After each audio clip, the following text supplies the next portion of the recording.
नमस्कार प्रिय स्टूडेंट, आपका स्वागत है जेएचपी कोचिंग क्लासेस में। और जैसा कि मैं आपको रसायन विज्ञान क्लास 12 का हल कराने जा रहा हूं स्टूडेंट, जिसमें मैंने आपको सेट नंबर 3 तक फाइनल करा दिया था। और स्टूडेंट मैंने आपको सेट नंबर 4 में पार्ट 1 डाल दिया था स्टूडेंट बना करके।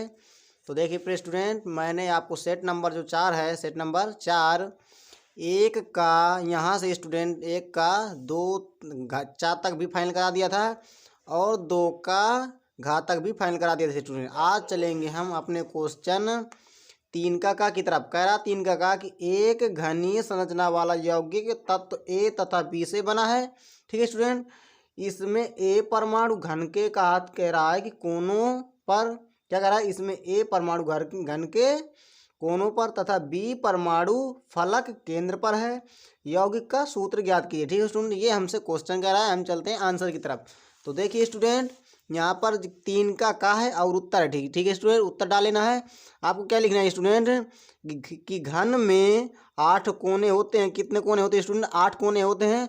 आप स्टूडेंट घन की संरचना बना लेना आप, क्योंकि आप लूडो भी खेलते हैं, वहाँ भी आप देख लेंगे उसमें भी 8 कोने होते हैं स्टूडेंट। ठीक है, घन में 8 कोने होते हैं। घन जो होता है स्टूडेंट, वो घन बनाए होंगे आप, उसमें 8 कोने ही होते हैं। ठीक है, हम जानते हैं स्टूडेंट कि जिस पर क्या है ए परमाणु उपस्थित है, किस पर? घन के प्रत्येक कोनों पर। ठीक है स्टूडेंट, घन के प्रत्येक कोनों पर क्या उपस्थित है? ए परमाणु उपस्थित है। चूंकि प्रत्येक कोना 8 अन्य इकाई सेलों द्वारा साजित रहता है। ठीक है स्टूडेंट, क्या कर जो प्रत्येक कोना होता है स्टूडेंट, वो 8 अन्य इकाई सेलों को द्वारा क्या होता है? साजित रहता है। ठीक है स्टूडेंट, कह रहा है कि अगर प्रति इकाई सेल यानी एक इकाई सेल परमाणुओं की संख्या की बात करें तो क्या होता है? 8 गुणे 1/8 बराबर क्या निकल गया स्टूडेंट? 1 निकल गया। ठीक है, इसके बाद देखते हैं स्टूडेंट, चूंकि घन में 6 फलक होते हैं। कितने होते हैं स्टूडेंट? 6 ही फलक होते हैं तथा प्रत्येक फलक 2 इकाई सेलों के मध्य साजित होता है। क्या कह रहा है इसमें? कह रहा है स्टूडेंट कि तथा जो प्रत्येक फलक स्टूडेंट वो 2 इकाई सेलों के मध्य साजित होता है। परमाणु बी फलक के केंद्र पर उपस्थित है। हमें वहाँ पर क्वेश्चन में भी कहा गया था स्टूडेंट कि जो परमाणु बी है वो कहाँ पर उपस्थित है? फलक के केंद्र पर उपस्थित है। तो अगर हम बात करें प्रति इकाई सेल या एक इकाई सेल बी परमाणुओं की संख्या बात करें स्टूडेंट, तो 6 कितने, क्योंकि 6 फलक होते हैं तो 6 गुणे 1/2 कितना, जो प्रत्येक जो फलक होता है वो 2 इकाई सेलों के मध्य साजित होता है, इसलिए 1/2। तो 2 से 3 कर 2 3 6 बार 3 बार कट जाएगा स्टूडेंट, तो कितना आ जाएगा? 3 आ जाएगा। 2 3 6। ठीक है, तो यहाँ पर 3 आ जाएगा। अगर स्टूडेंट हम यौगिक का सूत्र की बात करें तो यौगिक का सूत्र क्या हो जाएगा? एक कितना? ए परमाणु संख्या एक ही आई है ना, तो ए और बी के कितने? ये 3, तो AB3। तो ये यौगिक का सूत्र हो जाएगा स्टूडेंट AB3। आपका यही आंसर हो जाएगा पूरा का पूरा। तो ठीक है प्रिय स्टूडेंट, इसके बाद चलते हैं नेक्स्ट क्वेश्चन की तरफ चलते हैं। तो देखिए प्रिय स्टूडेंट, तीसरे का खा कह रहा है हमारा कि निम्नलिखित उप संयोजन यौगिकों के आयुपेशी नाम लिखिए। नंबर 1 है हमारे पास K3CR कोष्टक में C2O4 का होल थेराइड कोष्टक बंद। फिर इसके बाद है दूसरे नंबर है CONH3 का होल 5 CO3 और कोष्टक बंद Cl। ठीक है स्टूडेंट, हम इसकी आयुपेशी देखते हैं। देखिए यहाँ पर स्टूडेंट मैं आपको आयुपेशी बता दे रहा हूँ। तो यहाँ पर देखना स्टूडेंट, आपकी आयुपेशी है 3 का खा क्वेश्चन है और इसका पहली आयुपेशी स्टूडेंट K3CR C2O4 का होल थेराइड। तो यहाँ पर मैं बता दूं स्टूडेंट, इस प्रकार जब हमारे इस दिया हुआ हो, सूत्र दिया हुआ हो उपसंयोजन यौगिक का, तो सबसे पहले स्टूडेंट धनायन का नाम लिखा जाता है। अगर धनायन उपस्थित है तो सबसे पहले धनायन का नाम लिखा जाता है। अगर धनायन नहीं उपस्थित है तो फिर लिगेंड का नाम लिखा जाता है। ठीक है स्टूडेंट, और हमारे पास धनायन कौन है? पोटासियम, तो लिखना है पोटासियम। फिर क्या लिखा जाता है स्टूडेंट? फिर इसके बाद लिगेंड का नाम लिखा जाता है। लिगेंड उपस्थित है हमारे C2O4 का होल थेराइड यानी ट्राई ऑक्सीलेटो। ये क्या स्टूडेंट? ऑक्सीलेटो। और देखिए स्टूडेंट, अगर हमारे पास धनायन उपस्थित है तो हमें जो सेंट्रल मेटल एटम होता है स्टूडेंट, केंद्रीय धातु परमाणु जो होता है, उसमें क्या लगा देते हैं? उसके लास्ट में 8 लगा देते हैं स्टूडेंट। क्या लगा देते हैं? 8। अगर क्रोमियम उपस्थित है तो क्रोमेट लग जाएगा, 8 लग जाएगा। अगर स्टूडेंट अगर प्लेटिनम है तो प्लेटिनेट लग जाएगा। अगर कोबाल्ट है तो कोबाल्ट टेट लग जाएगा। ठीक है स्टूडेंट, ये बहुत ही अच्छी तरह आप ध्यान रखना। यहाँ पर क्या क्रोमियम है स्टूडेंट, तो क्रोमेट लग जाएगा, 8 लगा है ना लास्ट में। इसके बाद क्या किया जाता है स्टूडेंट कि जो हमारे पास केंद्रीय धातु परमाणु होता है उसकी ऑक्सीडेशन नंबर लिखी जाती है तुरंत इसके बाद ही। इसका जब नाम लिखते ही केंद्रीय धातु परमाणु को उसकी ऑक्सीडेशन नंबर लिखी जाती है। ठीक है स्टूडेंट, तो इसकी ऑक्सीडेशन नंबर निकल के आएगी। देखिए यहाँ पर मैंने निकाल दिया है कि इसकी संयोजकता कितनी होती है, प्लस का 1, तो 3 एक कम 3 हो जाएगा, तो प्लस का 3 हो जाएगा। ठीक है ना, इस सी आर की हमने मान लिया एक्स, इसकी कितनी होती है माइनस का 2, और 3 दूनी कितना हो जाएगा 6 हो जाएगा, तो माइनस 6। यहाँ पर स्टूडेंट घट जाएगा तो कितना बचेगा, माइनस का 3 बचेगा। अब बराबर के उधर चले जाएगा तो प्लस का 3, तो यहाँ पर ऑक्सीडेशन नंबर कितनी आ जाएगी, 3 आ जाएगी स्टूडेंट। इसके बाद चलते हैं हम नेक्स्ट क्वेश्चन की तरफ। नेक्स्ट क्वेश्चन हमारा क्या कह रहा था, कोबाल्ट यानी वह CONH3 का होल 5 और CO3, इसके बाद Cl लगा था। ठीक है स्टूडेंट, अब देखते हैं यहाँ पर कि धनायन नहीं उपस्थित। स्टूडेंट क्या नहीं है, यहाँ पर धनायन उपस्थित नहीं है। तो इसके बाद मैंने आपको क्या बताया था, लिगैंड का नाम लिखा जाता है। अब आप यहाँ देख सकते हैं स्टूडेंट, जो लिगैंड है यहाँ पर 2 लिगैंड उपस्थित है, एक तो हमारा NH3 का होल 5 है और एक CO3 है। तो मैं बता दूं स्टूडेंट, इन जब 2 लिगैंड उपस्थित हो तो सबसे पहले किसका नाम लिखा जाता है, तो जिसमें अल्फाबेटिकल, जिसका नाम अल्फाबेटिकल के अनुसार जिसका नाम पहले आए। तो देखिए यहाँ पर एमीन है और ये क्या है कार्बोनेट, तो ए पहले आता है ना, तो सबसे पहले इसका नाम लिखेंगे। कितने हैं, तो 5 है ना, तो पेंटा एमीन, क्या लिखेंगे, पेंटा एमीन। फिर इसका कार्बोनेटो, फिर क्या लिखेंगे स्टूडेंट, मैंने आपको क्या बताया था कि अगर धनायन नहीं उपस्थित है तो कोबाल्ट का कोबाल्ट ही लिखा जाता है। तो क्या लिखेंगे स्टूडेंट, कोबाल्ट। इसके बाद मैंने क्या बताया था स्टूडेंट, जो सेंट्रल एटम होता है, केंद्रीय धातु परमाणु होता है जो, उसमें उसकी क्या लिखी जाती है, ऑक्सीडेशन नंबर लिखी जाती है। तो उसकी ऑक्सीडेशन नंबर तुरंत निकालेंगे, कितनी आ जाएगी, 3 आ जाएगी। अब देखिए यहाँ पर 3 क्यों, NH3 होती है स्टूडेंट, NH3 की 0 होती है, कार्बोनेट की -2 और क्लोरीन की -1, तो 2 और 3 कितने हो जाएंगे, जुड़ जाएंगे 3 हो जाएंगे, -2 और 1 माइनस कितने हो जाएंगे, -3। अब बराबर के जाएंगे वहाँ स्टूडेंट तो प्लस के जाएगा, तो कितने आ जाएगी, 3 आ जाएगी ऑक्सीडेशन नंबर इसकी। और इसके बाद क्या लिखा जाएगा स्टूडेंट, क्लोराइड है तो क्लोराइड ही लिख दिया जाता है। ठीक है स्टूडेंट, आप यहाँ से समझ सकते हैं। तो ये हमारी IUPAC थी स्टूडेंट, आपको बहुत ही अच्छी तरह से समझ में आ गई होगी। ठीक है स्टूडेंट, चलते हैं इसके बाद हम नेक्स्ट क्वेश्चन की तरफ। हमारा नेक्स्ट क्वेश्चन क्या कह रहा है, चलते हैं।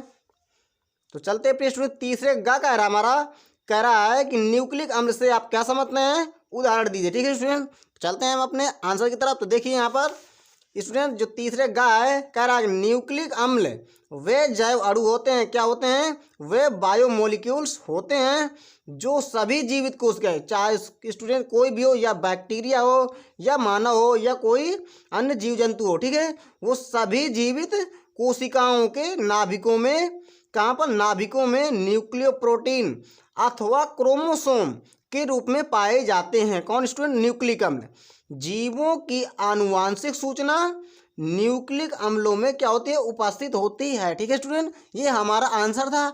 इसके बाद पूछ रहा था स्टूडेंट उसका उदाहरण भी दीजिए। तो उदाहरण में क्या लिखना है आपको, DNA एंड RNA, DNA और RNA, ये स्टूडेंट उदाहरण है इनके न्यूक्लिक अम्ल के। क्या लिखना है आपको कि न्यूक्लिक अम्ल वे जैव अणु होते हैं या वे बायोमोलिक्यूल्स होते हैं जो सभी जीवित कोशिकाएं, ये स्टूडेंट मैंने क्या बताया आपको, कोई भी जीवित कोशिका हो, किसी की भी जीवित कोशिका हो, कोशिकाओं के नाभिक में यानी बीचों बीच में नाभिकों में न्यूक्लियो प्रोटीन अथवा क्रोमोसोम के रूप में पाए जाते हैं। ठीक है, जीवों की आनुवांशिक जो सूचना होती है ना, कहाँ पर, न्यूक्लिक अम्लों में उपस्थित होती है। ठीक है स्टूडेंट, इसके बाद आपको उदाहरण दे देना है DNA एंड RNA, यही आपका आंसर था स्टूडेंट। इसके बाद चलते हैं नेक्स्ट क्वेश्चन की तरफ। हमारा नेक्स्ट क्वेश्चन क्या कह रहा है, चलते हैं। तो देखिए प्रिय स्टूडेंट, तीसरे का घा कह रहा है हमारा कि P ब्लॉक तत्व क्या है, उन्हें P ब्लॉक तत्व क्यों कहा जाता है। ठीक है स्टूडेंट, ये हमारा क्वेश्चन था। चलते हैं हम अपने आंसर की तरफ। तो देखिए यहाँ पर स्टूडेंट आपको लिखना तीसरे घा, तो मैं बता दूं आपको, ऐसे तत्व जिनका अंतिम इलेक्ट्रॉन P ऑर्बिटल में प्रवेश करता है P ब्लॉक तत्व कहलाते हैं। ठीक है स्टूडेंट, ये आपकी डिफिनीशन थी।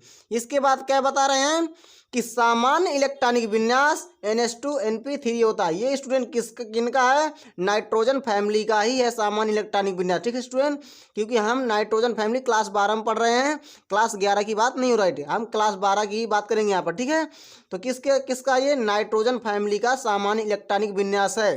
ठीक है स्टूडेंट, जो हम जानते हैं कि जो नाइट्रोजन फैमिली होती है उसमें कितने तत्व होते हैं, 5 तत्व होते हैं स्टूडेंट। कितने, 5 तत्व। कौन कौन से, नेपाल, पाकिस्तान, ऑस्ट्रेलिया सब बिकेंगे। ठीक है स्टूडेंट, नेपाल, पाकिस्तान, ऑस्ट्रेलिया सब बिकेंगे, ये स्टूडेंट तत्व होते हैं। अब ये ट्रिक भी होती है इसकी। इसके बाद मैं बता दूं स्टूडेंट आपको कि इसका इलेक्ट्रॉनिक विन्यास सबसे पहले एक का कर दे रहा हूँ। हमारे पास जैसे नाइट्रोजन की जो परमाणु क्रमांक होता है स्टूडेंट कितना होता है 7 होता है। इसका इलेक्ट्रॉनिक विन्यास करेंगे 1s2 2s2 2p3। तो देखिए स्टूडेंट यहाँ पर क्या हुआ है s2 और p3 s2p3 n क्या होता है स्टूडेंट क्वांटम नंबर होता है, ठीक है। ये हमारे स्टूडेंट सामान्य इलेक्ट्रॉनिक विन्यास होता है इसका। तो देखिए स्टूडेंट इसके बाद हम चल रहे हैं अपने नेक्स्ट क्वेश्चन की तरफ, तो आप इसका स्क्रीनशॉट ले लीजिए, ठीक है। चलते हैं, तो चलते हैं फिर स्टूडेंट चौथे का है हमारा कि निम्नलिखित सेल का 298 केल्विन पर नट समीकरण लिखिए एवं ईएमएफ की गणना कीजिए। ये हमारे पास स्टूडेंट इतना सवाल है, इस सवाल को हम हल करेंगे और ईएमएफ की गणना करेंगे, ठीक है स्टूडेंट। चलते हैं हम अपने आंसर की तरफ, अपने सवाल की तरफ। तो चलते हैं, तो देखिए स्टूडेंट सबसे पहले आपको एनोड रिएक्शन लिख लेना है। तो एनोड रिएक्शन में क्या होता है Mg और सॉलिड था और Mg2+ में याद है। यहाँ पर देखिए स्टूडेंट यहाँ पर क्या हुआ ऑक्सीकरण हुआ ना, ऑक्सीडेशन हुआ है, तो ये एनोड रिएक्शन होती है, ठीक है ना, क्योंकि इसका ऑक्सीकरण हुआ है। और जिसमें अपचयन होता है वो कैथोड रिएक्शन होती है, ठीक है स्टूडेंट।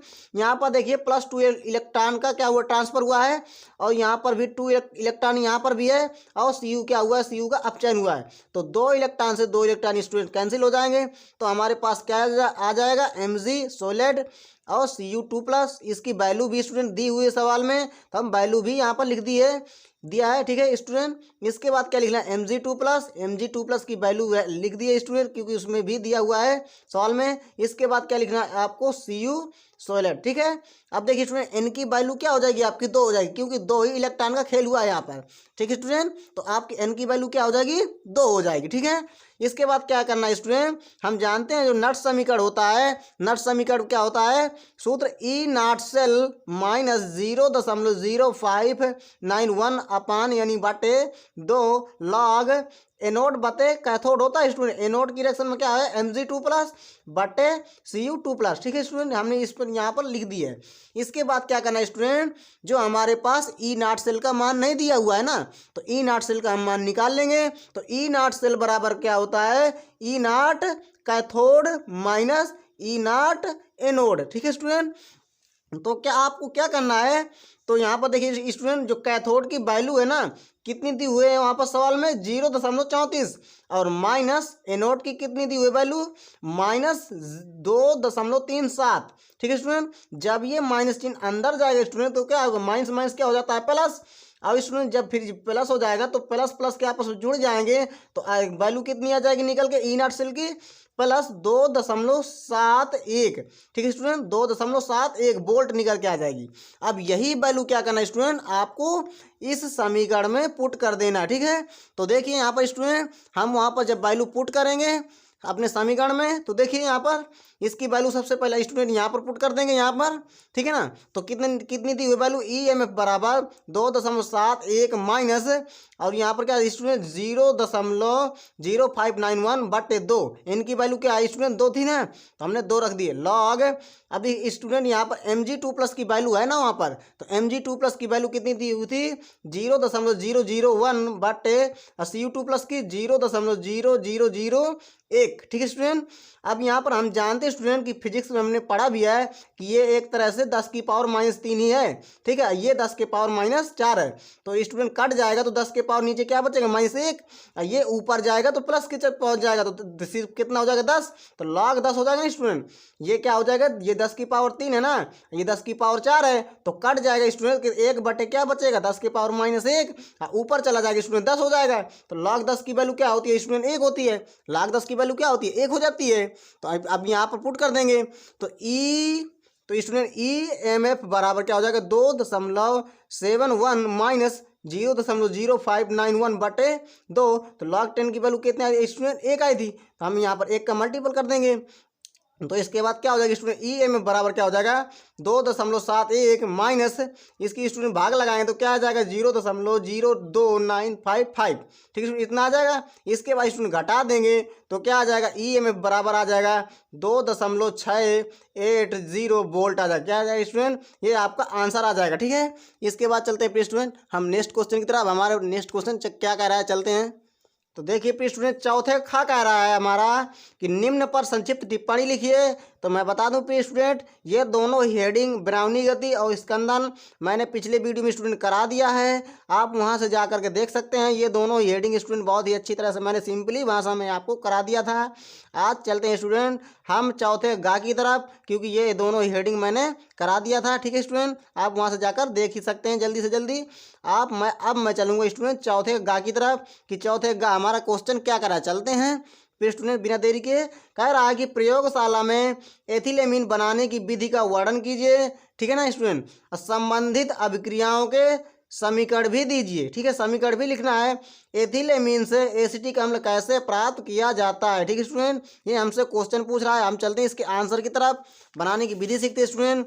तो उत्तर स्टूडेंट चौथे गा है ना, चौथे गा क्वेश्चन है। अब लिखना हमें यहाँ कि जब प्रोपेनोइक अम्ल की क्रिया स्टूडेंट, जब प्रोपेनोइक अम्ल की क्रिया हाइड्रोजोइक अम्ल के साथ सांद्र H2SO4 की उपस्थिति में करते हैं तो एथिलेमीन प्राप्त होती है। ठीक है स्टूडेंट, ये क्या है, ये विधि थी स्टूडेंट। तो हम देखिए प्रोपेनोइक अम्ल का सूत्र लिखेंगे C2H5COOH प्लस हाइड्रोजोइक अम्ल का स्टूडेंट सूत्र होता है N3H। और क्या कह रहे हैं स्टूडेंट, सांद्र H2SO4 की उपस्थिति, तो सांद्र H2SO4 की उपस्थिति कर देंगे स्टूडेंट। तो हमारे पास फाइनली प्रोडक्ट क्या बन गया student, C2H5NH2 plus carbon dioxide plus nitrogen gas. ठीक है स्टूडेंट, क्योंकि 3 नाइट्रोजन है तो एक ही नाइट्रोजन यूज में आया हुआ है और 2 नाइट्रोजन थे तो क्या निकल, गैस निकल जाए, गैस बना के निकल जाएंगे। और स्टूडेंट कार्बन डाइऑक्साइड गैस भी यहाँ से रिलीज होती है, तो कार्बन डाइऑक्साइड गैस यहाँ पर निकाल दिया गया है। ठीक है स्टूडेंट, ये हमारी कौन सी अभिक्रिया स्टूडेंट, आप अभिक्रिया पढ़ चुके होंगे, ये स्मिट अभिक्रिया ही है। कौन सी अभिक्रिया स्टूडेंट, ये पूरी की पूरी स्मिट अभिक्रिया है स्टूडेंट। आप यहाँ से आप लिख भी सकते हैं कि ये स्मिट अभिक्रिया है, एग्जाम के लिए बहुत ही इंपॉर्टेंट अभिक्रिया है स्टूडेंट। इसीलिए मैंने ये विधि अपनाई है कि स्मिट अभिक्रिया भी बता दूं आपको और बनाने की विधि भी एमीन की है स्टूडेंट। ठीक है, इसके बाद चलते हैं हम एथिलेमीन से एसिटिक अम्ल कैसे बनाया जाता है। तो स्टूडेंट जब एथिलेमीन की क्रिया HNO2 या नाइट्रस अम्ल के साथ, नाइट्रस अम्ल के साथ स्टूडेंट HNO2 के साथ जब करते हैं तो हमारा बनता क्या है, एथिल अल्कोहल। क्या बनेगा student, ethyl alcohol plus N2 plus H2O भी निकलता है स्टूडेंट। ठीक है ना, इसके बाद आपको क्या करना है स्टूडेंट, एरो लगाना है और नेसेंट ऑक्सीजन लेना है। क्या बना देना है स्टूडेंट, ऑक्सीकरण हो जाएगा जब तो CH3COOH, जिसे हम कहते हैं एसिटिक अम्ल। क्या स्टूडेंट, एसिटिक अम्ल स्टूडेंट। हमारा यही पूरा का पूरा आंसर था स्टूडेंट। हम इसके बाद चलते हैं अब नेक्स्ट क्वेश्चन की तरफ। हमारा नेक्स्ट क्वेश्चन क्या कह रहा है, चलते हैं। तो चलते हैं प्रश्न चौथे का घा कह रहा है हमारा कि ग्लूकोज का संरचना सूत्र लिखिए। टालेन अभिकर्मक के साथ ग्लूकोज कैसे क्रिया करता है, रासायनिक समीकरण भी दीजिए। ठीक है स्टूडेंट, चलते हैं हम अपने आंसर की तरफ। तो देखिए प्रिय स्टूडेंट, यहाँ पर मैं बता दूं आपको कि स्टूडेंट क्या है यहाँ पर कि जो चौथे का घा है उत्तर लिख लेना है आपको। तो मैं बता दूं स्टूडेंट, वो ये नहीं कह रहा है क्वेश्चन में कि ग्लूकोज की चक्रीय संरचना बनाइए कि खुली संरचना बनाइए। ठीक है स्टूडेंट, मैं आपको दोनों ही संरचनाएं बना करके दिखा दूंगा। तो ग्लूकोज की चक्रीय संरचना सबसे पहले हेडिंग डालेंगे। तो ग्लूकोज की चक्रीय संरचना होती है स्टूडेंट इस प्रकार की होती है। आपको बेंजीन रिंग जैसे बना देना है और यहाँ पर ऑक्सीजन लगा देना है। ठीक है स्टूडेंट, बेंजीन रिंग जैसे बना करके यहाँ ऑक्सीजन लगा देना है और ऊपर क्या करना है स्टूडेंट, CH2OH और नीचे H।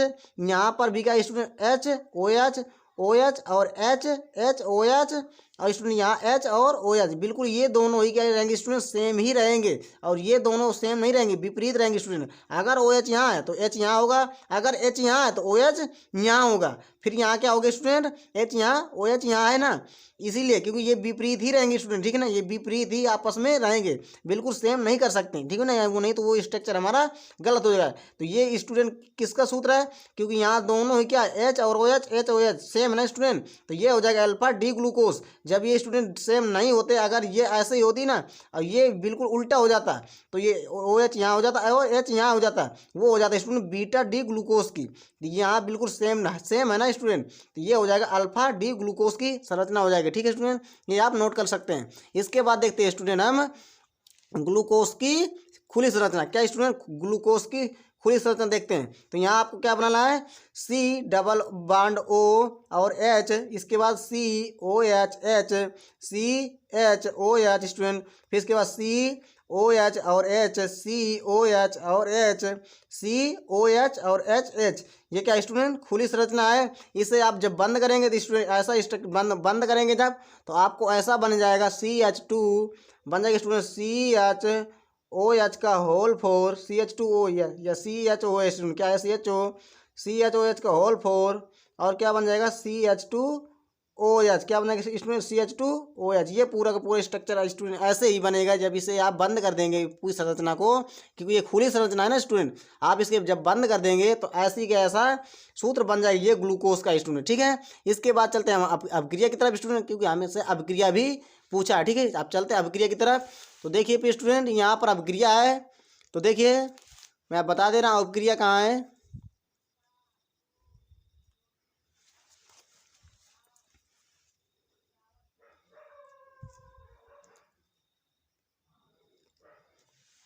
तो देखिए स्टूडेंट टालेन अभिकर्मक के साथ ग्लूकोज कैसे अभिक्रिया करता है, यहाँ पर समीकरण पूछा था।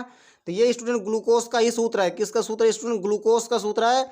ये क्या स्टूडेंट टालेन अभिकर्मक है। ये क्या है? टालेन अभिकर्मक। ये जब स्टूडेंट अभिक्रिया करेगा तो क्या बना देगा स्टूडेंट? Gluconic acid. क्या बनाएगा? Gluconic acid. ये O यहाँ पर अटैक करता है स्टूडेंट तो ऑक्सीकरण हो जाता है, तो COOH और ये पूरा का पूरा सेम ही रहेगा स्टूडेंट। ये पूरा का पूरा सेम ही रहेगा। प्लस में क्या निकल जाएगा स्टूडेंट? Ag, जिसे हम कहते हैं स्टूडेंट काला अवक्षेप।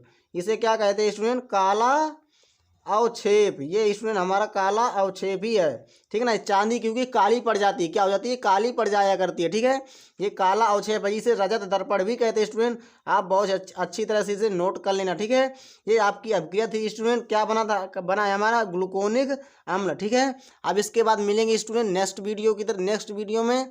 अगर स्टूडेंट हमारी ये वीडियो आपको अच्छा लगा हो तो कृपया हमारे चैनल को सब्सक्राइब कर देना और ये वीडियो को शेयर कर दें स्टूडेंट। चलते हैं, जय हिंद जय भारत।